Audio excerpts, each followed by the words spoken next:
Hello and welcome to Quarantine Question Time number 4. What's up? If you can hear a little munching in the background, it's because, true to form, Bim has decided that this is the episode she wants to interrupt. So she's having some food in the background. So if you hear it, I'm sorry. But we need to record now. She needs to eat. There is no room for compromise here. No. Question number 1. Okay. Comes from @creative_cat68. Okay. When did you get married? Oh, that's a good question. I don't know. I'm shooting that back at you, see if you remember. 25th of October? Yes. What year? Or was it the 24th? Or was it the 24th? That's a good question now. Oh, I don't One know. of those 2 days. It was either one of those days in 2019. Yes. Well, I think we got quite a few wedding questions, actually, or marriage questions. We got married. Dan proposed to me drunk when he came in from the pub one night. I didn't realise that he was being serious. I'm really sorry if I just burped down the mic then. I'm drinking beer and it just... He just got sick a little bit in his mouth at the memory of getting married to me. That's what it was. That's not true. That's not true. So Dan came home drunk from the pub one night. We had no intention of getting married, or I had no desire. I didn't think I had any desire to get married, more importantly. We had never really talked about getting married. And then Dan came home from the pub one night really drunk and asked me to marry him. And I was like, oh my God, yes, shut up and go sleep. Like, leave me alone. Stop asking me questions.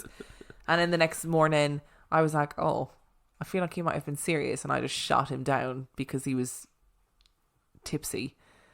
So then I was like, did you mean it? And he was like, yes, let's get married. I bawled.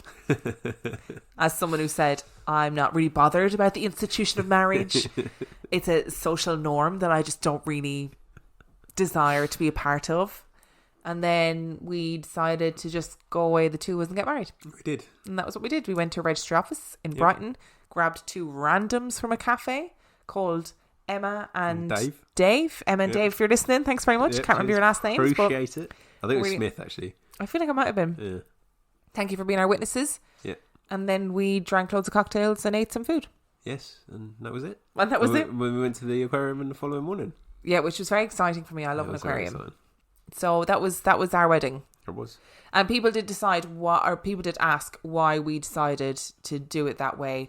I am a very anxious person, and if we'd had a traditional wedding, I definitely would have had the worst day of my life. Yeah, I agree with you. Like, I mean, getting married to me is probably the worst day of your life anyway, so let's not make it any worse by having people there. But I vomit when I'm really anxious, and I would have spent the day vomiting. I would have had the worst day of my life. So I decided I can't do that. And you were quite like, let's just do whatever. If I had said I want a massive Irish wedding, you would have been like, okay. Yep, I would have. But I didn't. So yeah, that was why we decided to do it the way that we did. Question 2 is, what are both of your all-time favourite TV shows? And that comes from Alice_H27. Wow. I feel like mine changes a lot. Like, mine's quite frequently changing. Would you want me to do mine then? Because I know what mine is. Yes, do yours first, and I'll give you an array. My number 1 is The Simpsons, because I loved it so much when I was a kid. And I started rewatching it again because it's on Disney Plus, and it's just so funny still. Like, as an adult, I'm like, oh, these are all the jokes I didn't get when I was a kid. Like, loved it, love The Simpsons. Big fan of The Simpsons. What about you? I think... What about at the moment even? So, there's lots of programs that I really enjoy, and it doesn't take a lot, because I'm just very easily pleased in life in general. With like media and stuff like that, it doesn't take a lot to like hook me, because it's escapism for me, I think. From your terrible marriage. Not at all. But there are certain shows that I can rewatch, and those 3 are Portlandia, which is probably one of my favourite little geeky comedies. Community, which I just love. Community, yes. And finally, a little show called The League, which I have watched. I think I only discovered it about 2 years ago, and I've watched the entire series 4 times in 2 years on Netflix, but it's not on Netflix anymore. But that is just, it's my kind of potty humour mixed with sport, and it's great. I'd love it. I agree with you on Community. Community is a great TV show, and I also want to give a special mention to Spaced. Oh, Spaced. Yeah, how could I Yes. forget Spaced? Spaced is a great show. I think I've watched and rewatched Spaced so many times. And the all-time classic, obviously, Black Books. Yeah. Like, if you haven't I seen prefer it. Spaced. I do have to say, I think I prefer Spaced as well. Yeah. No, Spaced is a classic, and I can't believe I forgot that, actually. I was just thinking more sort of American stuff, actually. But yeah, that's Spaced is an absolute classic. Question number 3 comes from @Lola_3. Recommendations for staying sane during quarantine. Routine. Yeah, I agree. Even if you're not like writing a schedule, discuss. If you've got people to discuss with, what your schedule for the day is going to look like and the things that you hope to achieve, even if they're really mundane things. So you just want to complete that level on Final Fantasy VII. That's fine. Just set yourself. Yeah, or if target. it's even like, I'm going to go for a bath and read 2 chapters of my book. That's what I'm going to do today. I was, at the beginning of quarantine, I was like, yes, routine. I am a queen. And I had about 3 weeks of like handling it really well. And then this week I found it really hard because I let that routine slip. So my thing is, okay, I need to get back into a routine and just manage it that way. And I think as much as you can, sort of understanding what kind of person you are. And if you are a person that has lived a very social existence prior to lockdown, then make sure you are communicating with people that you love and like to hang with. And if vice versa, if you are a little hermit crab like me, make sure you do little things that still allow you to communicate and don't use it as an excuse to just isolate yourself completely, which would be my gut reaction. Yeah, you're just like, sorry, I can't talk to anybody at all. So it's just managing yourself, I think, and your time. That's my tip. Question number 4 comes from, I think it's Neve Hall. Have you had any paranormal experiences since starting the podcast? Now, we need to address, there's a number of questions that have come in about the weird stuff that's been happening in the house. I feel like we spoke about it, didn't we? We did. We talked about it a couple of weeks ago. And that's about it. Like, the house is weird at the moment, but it's probably because we're here more than we ordinarily are. Yeah, and everybody else is as well. I'm still not convinced that half of the stuff that I've put down to being weird is actually not just someone from next door. It's just not a sound we've heard before from them. Like, yeah, everybody's at home. So we live in a terraced house, so we've got people either side of us, and we're in a big block of terraced houses, and the entire terrace is at home the whole time we are. Yeah. So we're potentially hearing noises that we've never heard before. So yeah, I was a little bit more sort of like weirded out by it the last time we asked this question. I'm a little bit more settled on it now, I think. Question number 5 comes from Red Ooze 3 or. What kind of music are you into? I have a very eclectic range of music that I like. And it largely depends on what I'm feeling like. And I know that most people say they have an eclectic music taste, but I think mine is really bizarre, actually. Yeah, if you get into Dan's car at any point, it'll be like Screamo and then country music and then take that and then JoJo randomly. Like...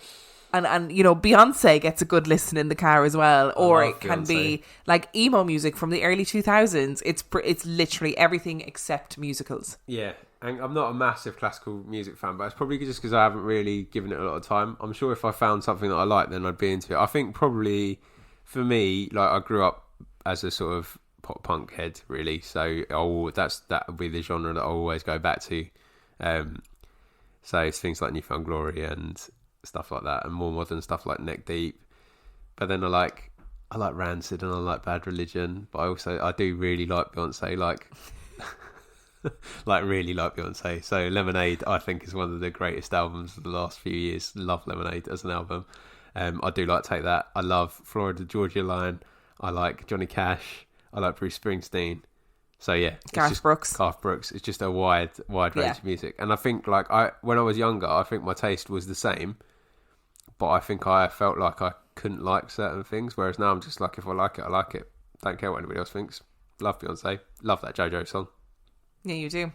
love Whitney Houston, got to dance with somebody. I love I'm quite similar. I love a big range of music, but I just love stuff that I can sing to. So musical songs like Les Mis is my all-time favorite musical. I love it. Jersey Boys is my close second.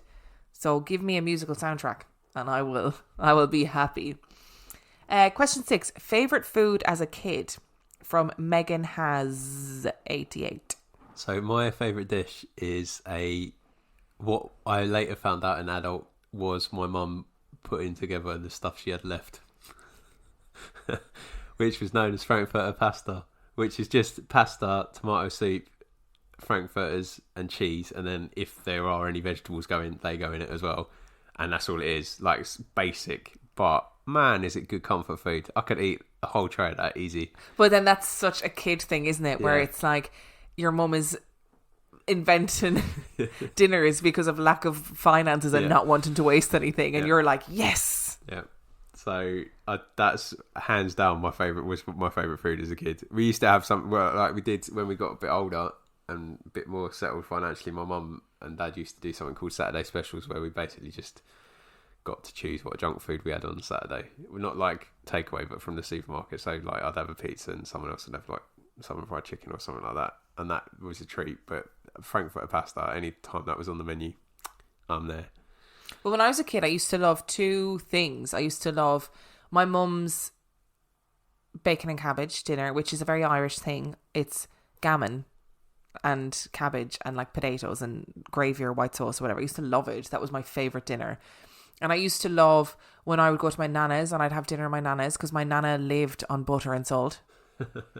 Like, how she survived to the age that she did, I do not know. Yeah, my nana's but the same. she used to make like the most outrageously good dinners and the most outrageously good mashed potatoes. So if I could go back and enjoy that food, because we lived in the countryside, like we didn't have access to like takeaways and stuff, and I don't think my mum would have had the money even if we did have access to stuff like that. We didn't have takeaway. No, we just never did. It just wasn't available. We so might that have done was occasionally, but it wasn't like a thing. Like the Saturday specials was about getting the food that you like from the supermarket, the junk food that you like from the supermarket, and being allowed to eat it. But I did love as well on our birthdays. So you need to have a little birthday party. So I'd have a birthday party in my house, and my mum would make chips and sausages, but she'd make the chips from like potatoes. Do you know what I mean? And I'd be like, oh my god, I'm getting chips, and I'd be so excited about getting chips. And it just, like, it's kind of the innocence that comes with it, really, more so than the food itself. I have no love for chips. No love for chips. And what's your favourite food now? I still pasta or pizza. I just, the Italian diet for me is everything. Stunning. Yeah. Pasta, pizza, ice cream. Don't need anything else. Boom. I love sushi. Yes, you do. So much. Like, I love sushi. And we're meant to be in, right now when we're recording this, we're meant to be in Japan. And the thing I'm most disappointed about is the lack of sushi I'm currently having, that I'm not in Japan. Like, I don't work on a Tuesday, for example. I would gladly go downtown for a stroll and have some sushi on my own, because I just love it so much. It is great. Sushi is the best. A good independent or a good family-owned Italian restaurant is life. That one that shut down, that we went to, that nobody else went to. Oh, yes. And we were talking last night about going to Rome, and our reason for going was just to eat. There was no like, oh, I really want to see the Colosseum, or I want to see the Vatican. Like, I've been to Rome quite a few times, but I was like, yeah, we can have really good pizza and really good pasta and really good ice cream. It's just the food. Like, when I was in Naples, just the food was just like so accessible. Like, you go into like what would be equivalent of our fish shop, I guess, and get like really good pizza for nothing. Yeah. Or those, I can't even remember what they're called, like the little cones of street food that they sell. This really near, it's quite niche to Neapolitan, but it's like deep fried stuff they serve in a cone. Oh, I don't remember. Oh, so good. Everything I ate in Naples was good. The food in Barcelona was good, but everything I ate in Naples was amazing. There was the last time I was in Naples, there was a billboard advertisement campaign that was just a woman eating a bowl of mozzarella like an apple, and I was like, there's me. I could have done that campaign. I have done that many You times. wouldn't even need to pay me for it. Like, just pay me in mozzarella and I'd be happy. Oh. Question number 7. Do you believe every paranormal story you get told? And that comes from Saris 26. We've answered this question. It's not necessarily that I think... I personally believe that everyone believes the stories they send in. Do you know what I mean? Like, it's their truth. It might not necessarily be that I think, oh my God, that was definitely paranormal. But they believed it was paranormal. So that's it. That's the truth I need. I believe every story. Yeah. And I'm not even lying. Question 8. If you could time travel, would you risk messing with history, or would you just watch it unfold as it was? And that comes from inbloom_art. So I've played Command and Conquer Red Alert when someone goes back in time and assassinates Hitler, and all I know, all that happens is that Stalin becomes Hitler. So I would not mess with history based off of that computer game, because obviously that is truth. I'd really like to go back in time and just observe. Like, I'd love to be able to do that. Yeah. Because I'm such a like, you know, I get so invested in movies and like TV shows and even books. Like, the ability to just be able to like jump back to the 50s and just check out what's going on, or, you know, have a little look at other stuff would just be amazing. I don't think I'd go very far back in time though, because all the stuff that, like again, it's a bit of a paradox, but at uni I did modern history.